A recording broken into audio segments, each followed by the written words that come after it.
Hi, friends. This is Dr. Durgesh Bailur, and today we are going to be discussing about 20 foods that will boost our immunity.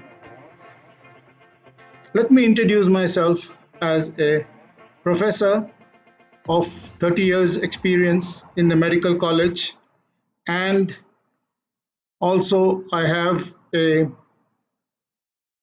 special interest in dietary research, and of course, because of my Indian origins, I have been exposed to Ayurvedic tenets right from childhood, and I seriously feel Ayurveda has a lot to offer in the modern world. COVID 19 has attacked us from all sides, and one of the potent weapons that we can use against it is these immunomodulating foods, which I'm going to discuss. These 20 foods are nothing new. We are going to be discussing these foods in a regular and in a special way of preparation. What qualifies me to share this knowledge with you is the following points. One is, of course, my clinical knowledge of dealing with patients over 30 years. Second is my knowledge of Ayurveda, which I gleaned over my personal experience. And lastly, my hands on working in the kitchen, where I peeled papayas, beat the eggs, and chopped the red peppers, all to give my family a wonderful breakfast. Now, before I go into details of the food that we will recommend, a word of caution, what we call as disclaimer. Please find out if any of your family members have any food allergies or any of them have any lifestyle disorders like diabetes, hypertension, because this will necessitate the family physician to be brought into the picture. You must consult him before you make any drastic dietary changes.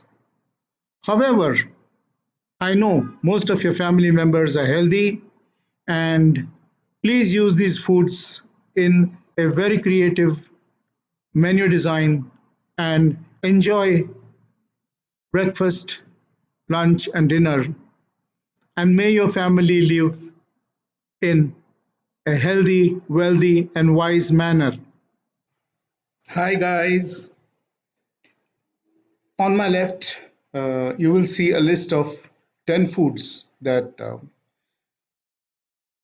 we will be discussing serially. Uh, all the facts that I'm going to mention to you or tell to you are evidence based facts, which this in plain English means that everything that I'm going to state, I have made a specific reference from scientific journals. And in that reference, I have modified it into simple language, and then I'm going to state it. Which basically means I'm not just saying something off the head. So it is a well-researched thing which I will be referring to my notes from time to time so that I do not make any factual errors. And let us go on. The number one food. Let's start with egg. Egg is a superfood. Egg is nature's own packaged food of balanced amino acids. A lot of amino acids that we get in egg are not present in plant sources. It's very difficult to get from plant sources. So basically, my suggestion to people who are pure vegans are that If they could just add egg to their diet, probably a lot of the essential amino acids would be received in the diet. Now, it's veritably a very good balance of vitamins, amino acids, and 200 milligrams of cholesterol. What? Cholesterol? Cholesterol is supposed to be very bad for us, isn't it? Yes, that is the myth. Normally, cholesterol is produced by liver, and cholesterol is very useful for all cellular activities, routine cellular activities, building up of hormones, building up of enzymes. Everything requires cholesterol. So we have to see that the good cholesterol keeps building up and there's no shortage. Once cholesterol comes in the diet, liver reduces its production of normal cholesterol. And there's always a balance between what comes into the diet and what the liver produces. Now,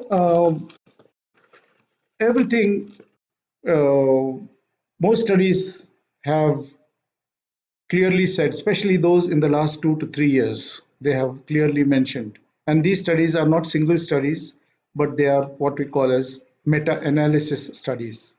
These studies have found that there is no link between egg consumption and coronary heart disease, which was believed for a long time.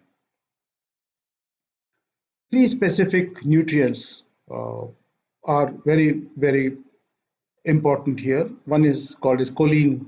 The choline is almost 100 milligrams per egg, and it's very critical for cell membrane health. Number two is lutein and zeaxanthin. This lutein and zeaxanthin are powerful antioxidants which go into many enzyme systems, but most important, it helps to protect the eyes. Eyes, health of eyes is protected by these two antioxidants. And today we are spending a lot of time in front of computers. We are TV addicts. Uh, in such cases, the consumption of egg becomes very critical for skin health, eye health, and immunity. My personal research has proved eating up to 2 eggs per morning, that is, I suggest normally a good breakfast with 2 eggs, is very essential, and it improves satiety. That means you feel good, you feel full.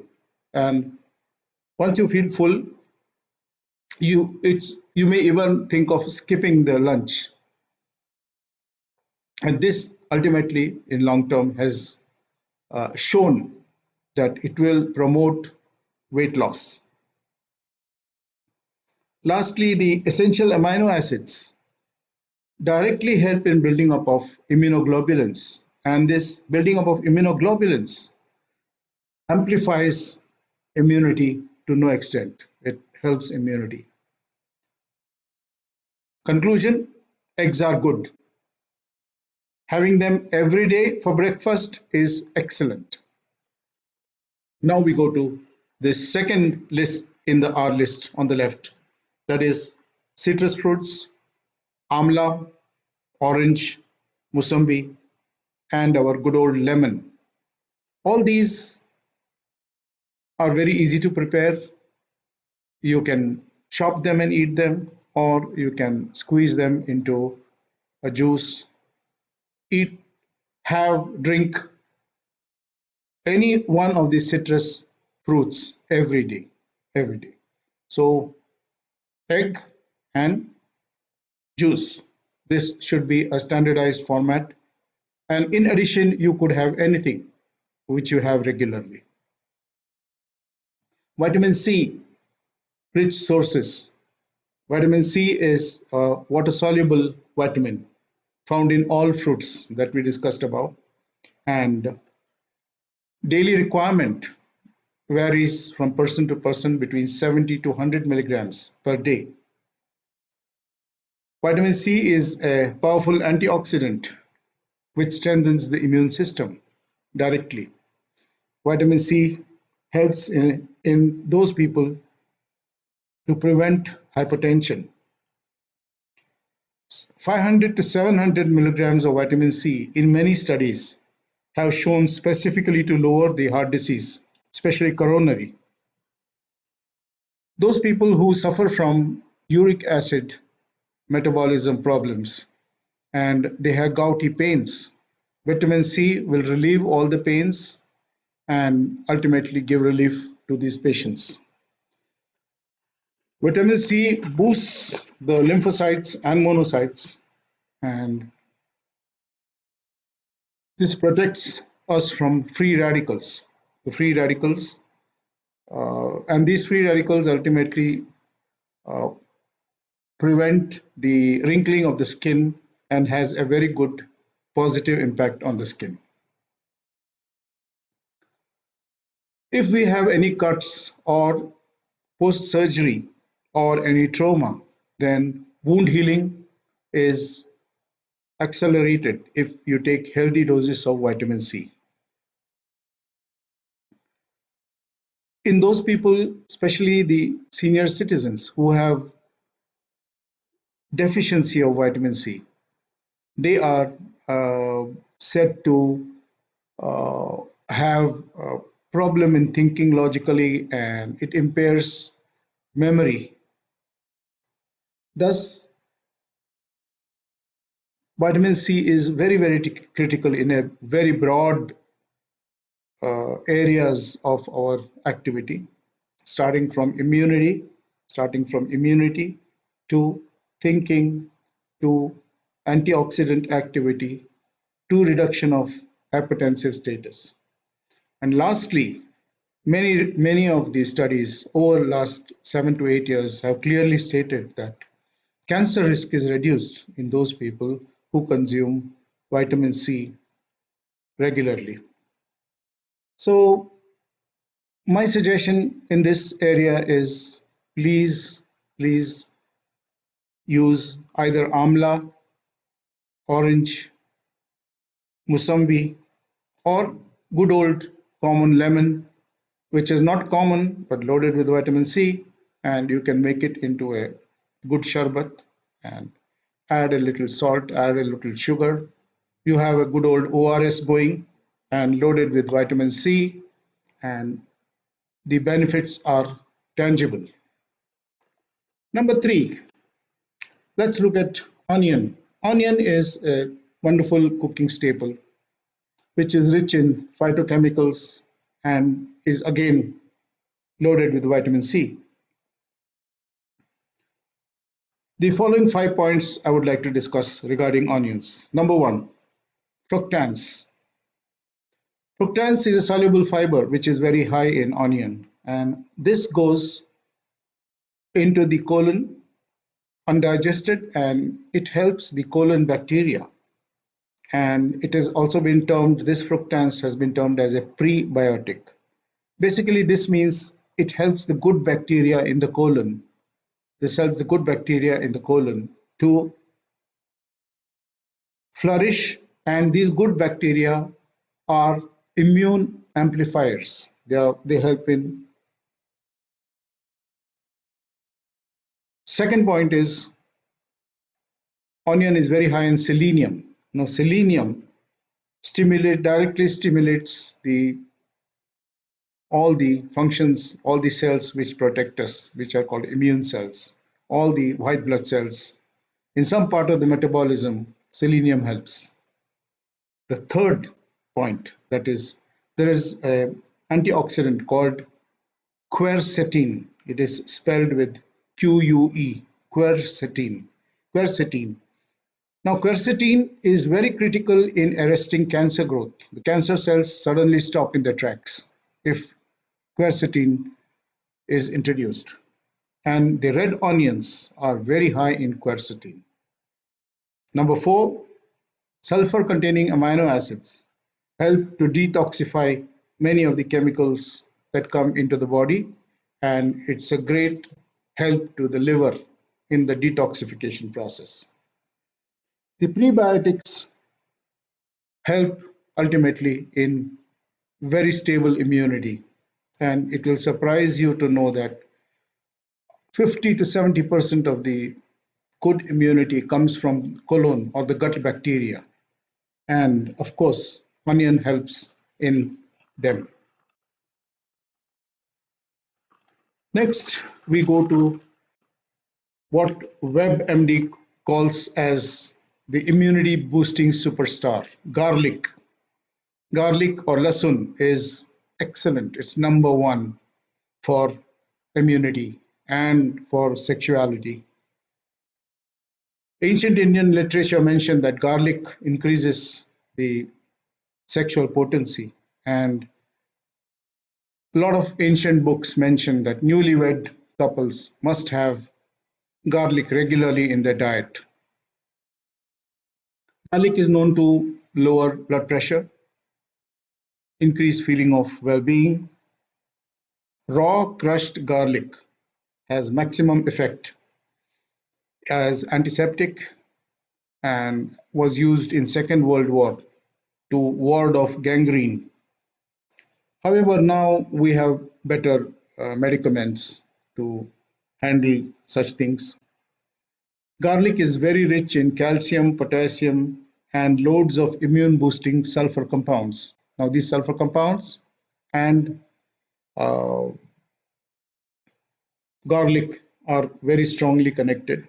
And in a lighter vein, if you take garlic regularly, uh, the good books mention that it will keep you horny all the time.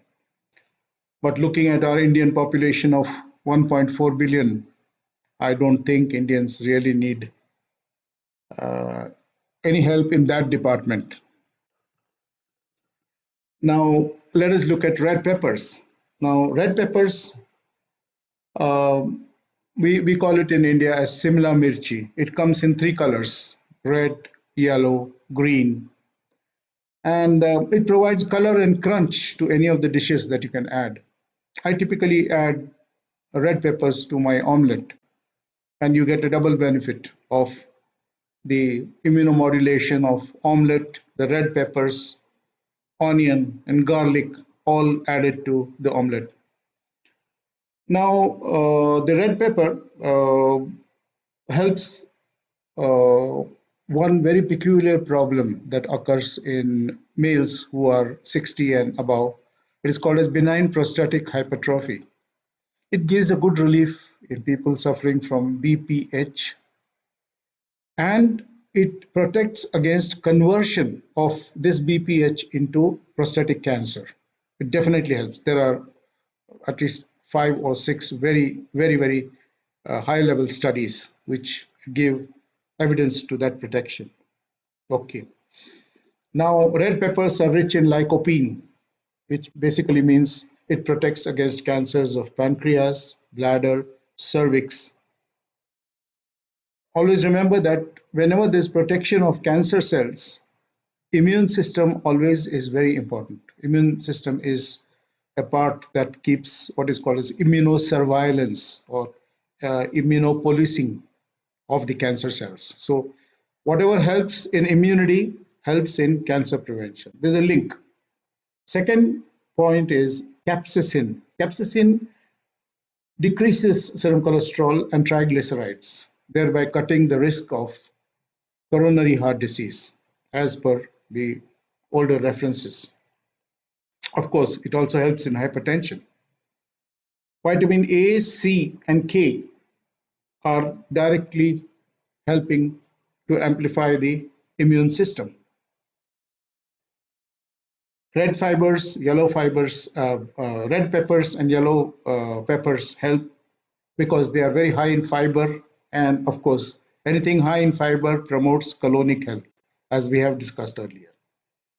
So the last point, which is very important, is what red peppers does is it sort of turns up the metabolic fires, which basically means that your body metabolism shoots up and you burn more energy. And because of that, regular consumption of red peppers will definitely give you weight loss. So if you're looking for weight loss, as many of us are looking on a regular basis, then eating red peppers is the key. Next, very important uh, food uh, group we discuss is called as turmeric. Turmeric is also called haldi in India. Haldi. In a classical article by Dr. Ganesh Jagatia of University of Texas, Houston, he wrote an article. The title I read: "Spicing Up the Immune System by Curcumin." It's a beautiful article. I would, those of you who are interested, it's available on the internet. Please read it. He expounds that a compound which is called as difer methane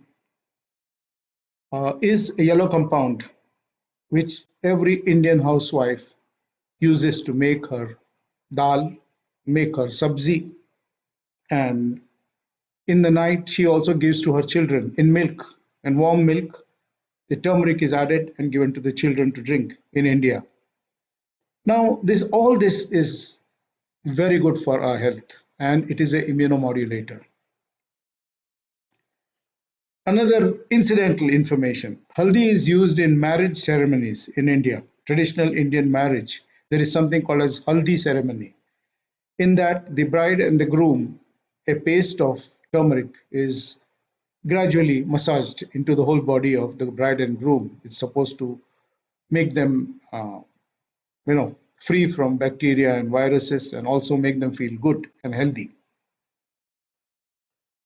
It is Haldi is a very potent immunomodulator, immunomodulating agent, and um, yes, there are two or three very important studies which have shown that consumption of curcumin has helped in cases of asthma, cases of coronary heart disease, and of course, there's one classical study on relationship between Alzheimer's and curcumin. Now, curcumin has been shown in many studies like oral cancer prevention, leukoplekia prevention, etc. I would say that haldi is an immunomodulator with a capital I, which means to be regularly used and definitely used.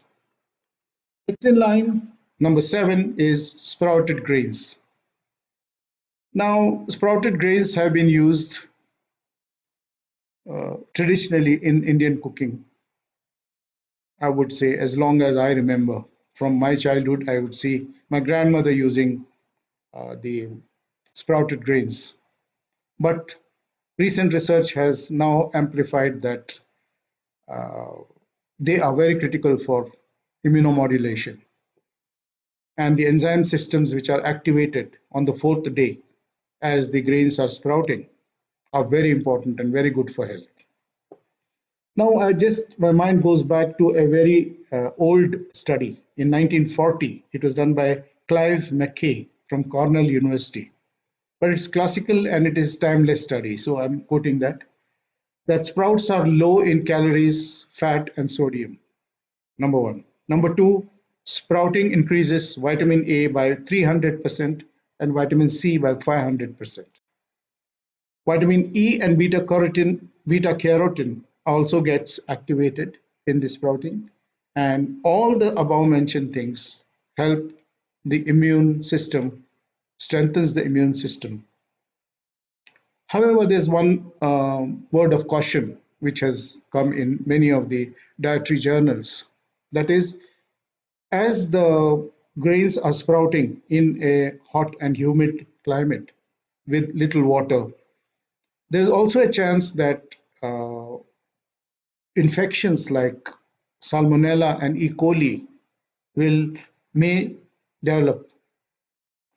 So basically, if you are in a hurry and you don't know, I would give you 2 points which will help us to make some decisions. Number one is cook it well. Cook the sprouted grains well. It will be safe if there are any infections. We'll be safe from that. Especially we are looking at salmonella and a particular strain of E. coli. Second is don't serve salads which are like raw salads to children, to pregnant ladies, or to senior citizens. These three groups are at high risk. Don't serve salads if you're not sure whether you were able to take care or you have doubt in your mind. Don't.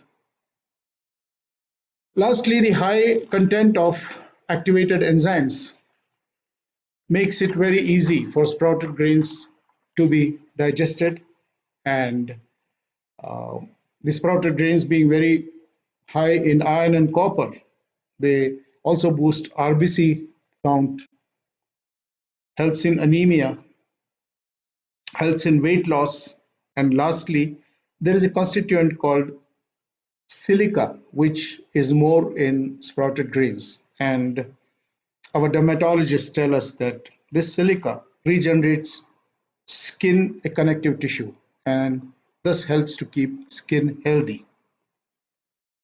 Now let's go to the next one called papaya.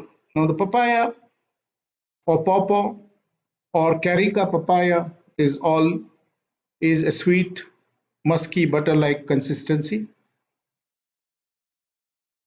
wonderful to eat, very tasty, and there is a historical reference. Christopher Columbus, when in his travels all over the world, when he found papaya in the New World, he called it as the fruits for angels. Fruits for angels. He loved it. He loved papaya.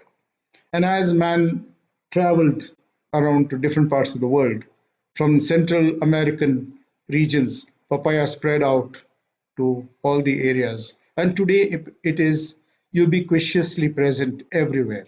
Papaya is present everywhere. It contains papain. Papain is been used by chefs to make the meat soft. The hard meat is tenderized using papain. It has enzymes which tenderizes the meat. The unripe seeds, the unripe papaya should not be consumed by newlywed ladies, newlywed mothers, because they cause contraction of the uterus muscles. And if a woman is like wanting to be pregnant or wanting to have a baby, it may cause contractions and threaten abortion. Now we come to lycopene. Carotenoid called lycopene is very rich in papaya. Papaya has many other antioxidant constituents. It helps the skin to remain healthy, and papaya can be eaten. The raw papaya can be eaten as a vegetable. The ripe papaya can be eaten as a dessert or a salad. And my recommendation is eat papaya every day, every day. If you can source papaya, eat papaya every day. You fix it whether you want to eat papaya as a breakfast, as lunch, but please eat papaya every day. Next in line is another very important Indian food, which we regularly have. But the importance of this has been known quite recently, and it is what we call as dahi. Dahi is called yogurt in the Western world. Yogurt, we also call, when we add water and make it into a drink, we call it as lassi. So we have yogurt, dahi, lassi. It contains high amount of the good bacteria. These good bacteria are also called as probiotics, probiotic bacteria. The probiotics are helping to keep good colon health, good colon health. As we discussed earlier, good colon health translates into strong immunity. Always keep your colon happy, and the colon will give you good protection. Weight loss, regular consumption of curds, lassi helps in weight loss. Most important thing for women, it prevents vaginal infections. A lot of women suffer from recurrent yeast infections, recurrent vaginitis, as the doctors call it. Regular consumption of yogurt protects you against vaginitis. Good calcium, very good calcium, and good whey protein, and uh,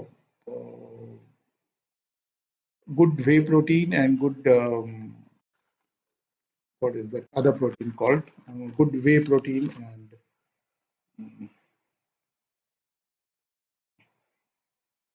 good casein and whey protein. They're very high. One recent Australian research has suggested that regular consumption of curd or yogurt protects against coronary heart diseases. Another important thing that I suddenly recollected is that when your family doctor or your dentist or your nursing practitioner gives you an antibiotic for certain reasons, either it is infection in the throat or common cold or toothache, you're given antibiotic. Usually, when moment you take antibiotic, you many of the people get what is called as antibiotic diarrhea. Now, antibiotic diarrhea, the best treatment or best way to combat antibiotic antibiotic diarrhea is a healthy dose of curds or lassi regularly. If you take both together, probably it will prevent you from getting antibiotic diarrhea. Now we come to the 10th food. The 10th food is sweet potatoes. Now, sweet potatoes was for a long time considered poor cousin of the regular potato. Regular potato was very proud. I'm chip the French fries. I'm the aid with the omelette. But recent dietary research since last almost a decade has promoted sweet potato and said that many of the constituents of sweet potato are much higher in quality compared to the regular potato, which everyone likes and everyone consumes, even though it's very high carbohydrate. The sweet potatoes have good potassium and good vitamin B complex, and antioxidants are very high in potatoes which are called as purple potatoes. We get some potatoes which have a purple pigment in it.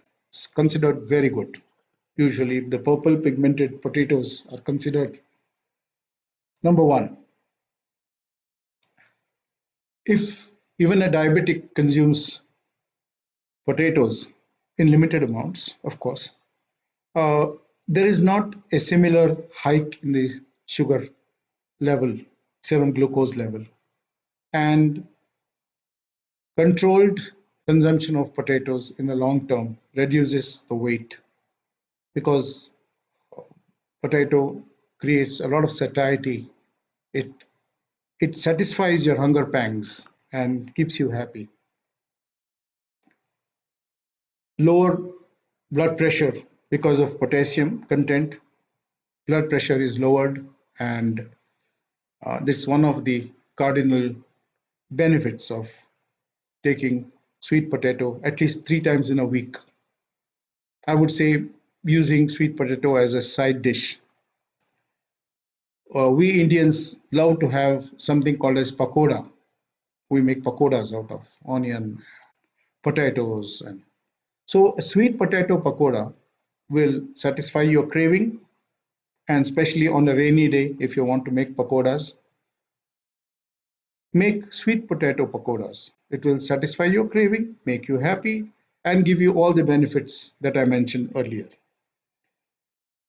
And of course, we can use classically, I personally love to make uh, dahi salad. That is, we make yogurt and boiled sweet potatoes into a salad. We could add chopped onions, and ultimately, it's a wonderful side dish with all the goodness of fiber, potassium, and with this, we end the first 10 foods, which are definitely immunomodulatory. I come to the end of part one of this presentation for you. Please give me feedback in commentary below, and I will be uploading part two, in which the next 10 foods which help in immunity will be discussed in a simple, useful manner. It took me a long time to simplify a lot of these concepts from complex scientific tenets mentioned. Have a nice day and you take care of yourself. Bye.